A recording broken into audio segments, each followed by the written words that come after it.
Thank you for joining the University of Michigan Medical School Research Administration series brought to you by the Grant Services and Analysis Office. These videos provide introductory information on various research administration topics intended to provide tools to be successful throughout the research lifecycle.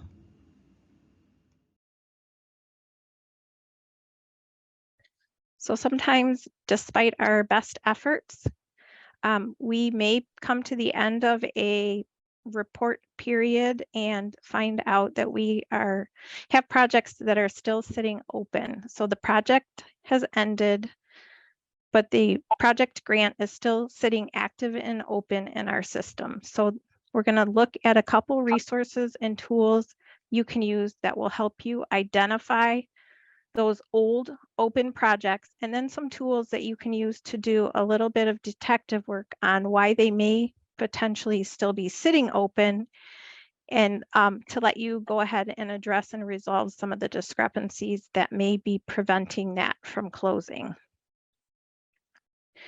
For this, we're going to be talking about 3 resources: your financial status or FSR workbook, the data warehouse, business objects, and reports. So these are 3 resources you're going to need to do this detective work. So in reports, again, in your portfolio view, looking at your summary of projects, there is a column that is called project end date.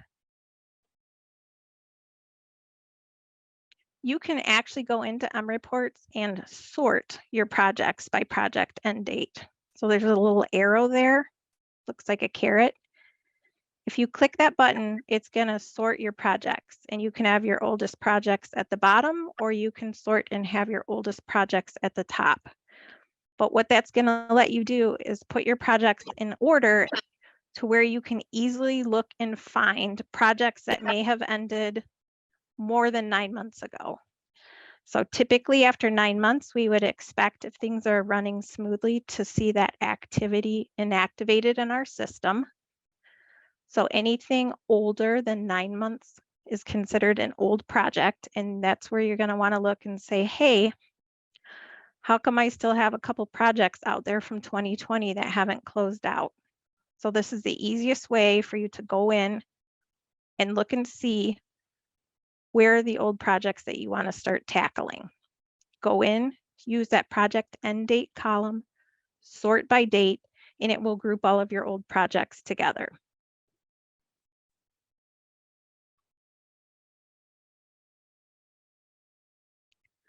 Once you know which old projects are out there, the next thing you need to figure out is why. And this is where you need that financial status report or FSR worksheet.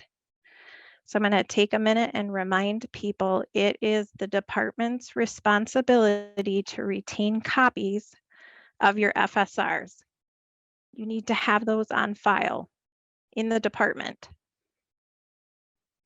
As a best practice, we recommend filling out and taking the signed FSRs and actually uploading them into ERPM on your award record in the unit info tab. So put your signed FSR there, the workbook, and any support documents that you submitted along with the FSR.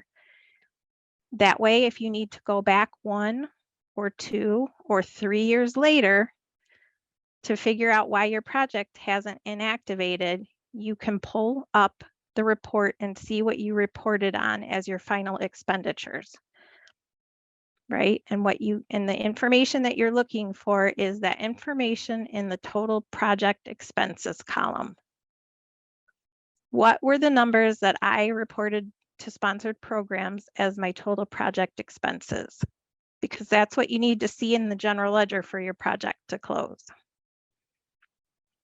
So the very first thing is you have to have that workbook and worksheet available to you. Once you have that financial status workbook and those numbers, you can then take them and compare them to what's in the general ledger. So you can pull up reports, the project grant budget status activity reports, and literally compare at a categorical level. Okay, my financial status report says I spent this much on salary and wages. However, when I look in the general ledger, I'm seeing another number. I will tell you this is the one time in M reports where the cents matter. So if you look in the bottom here, you can see there's a little show cents with a blue check mark. M reports has an option for reporting where you can either look at whole values if you don't like seeing the cents and it clutters up your numbers when you're looking at reports. On this particular report, you will want to make sure that you have the show cents enabled, because if you're off by a penny or two, that's going to prevent your project from closing. If you just have a 1 or 2 penny discrepancy out there, it probably means somebody just needs to go in and do a rounding adjustment and you're good to go. But if it's just a penny error and you don't have that show cents button clicked, you're going to probably be seeing the same dollar amount in both places, and it's going to drive you crazy and you're not going to know why your project's still sitting there open.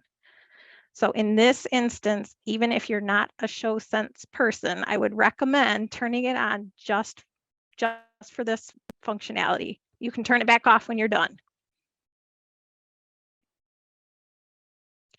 If you don't want to go into M reports and look at that, there is another report. We're going to jump back over into the data warehouse in business objects, where you can essentially run the exact same information. So there are PG expense and revenue activities that you can run at the PG level, or if you've got a parent account, there's a parent expense and revenue activity report. You go in, you can run that report. In the last tab of that report is an expense summary by budget category. So it's going to give you that exact same information that is showing in M reports.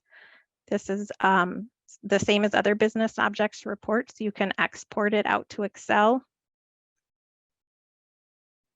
Then you can take your numbers from your FSR and put them next to it if you want and see what your dollar discrepancies are. So those are 2 tools where you can find your actual balances. You can pull general ledger data out of M reports, or you can pull it out of the data warehouse.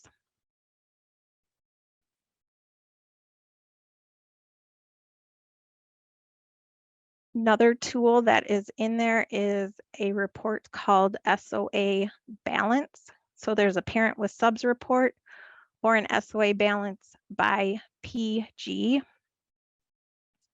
And this report, let's see here, I'm gonna make sure I give you this correctly.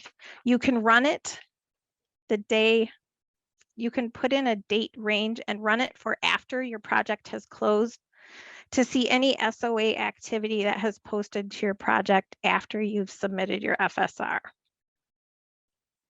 So it's a really good tool for you to take that activity and you can compare it to your late charge analysis or your adjustments worksheets to see, is the activity clearing the way that you thought it was supposed to?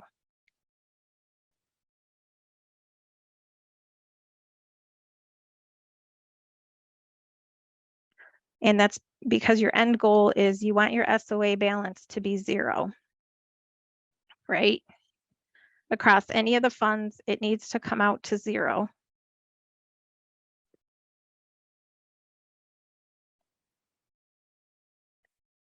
Oh, and I apologize. So the SOA by PG report that I just talked about is called SOA by PG. So that is the report that lets you see what activity has run. The SOA balance will tell you that positive or negative balance on the project. The SOA by PG will give you line item activity, GL activity.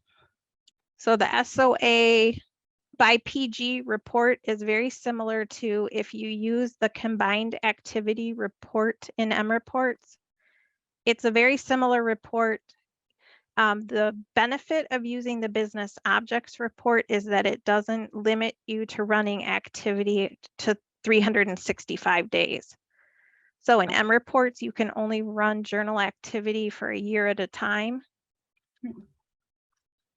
In business objects, you can put in a start and end date. So if you've got a 14-month or a 16-month period of time that you need to report on, you don't have to go in and run 2 of those combined activity reports and try and combine them to see what happened. You can run the full time period in the data warehouse.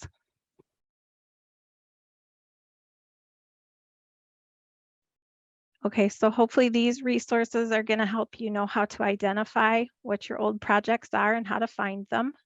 That will help you prioritize which ones you need to tackle. It'll help you determine what the balance information on those are, knowing that your end goal is to get to a 0 balance in all the funds. And then it hopefully will give you a couple resources you can use to compare actual general ledger activity to date to what was reported on the FSR.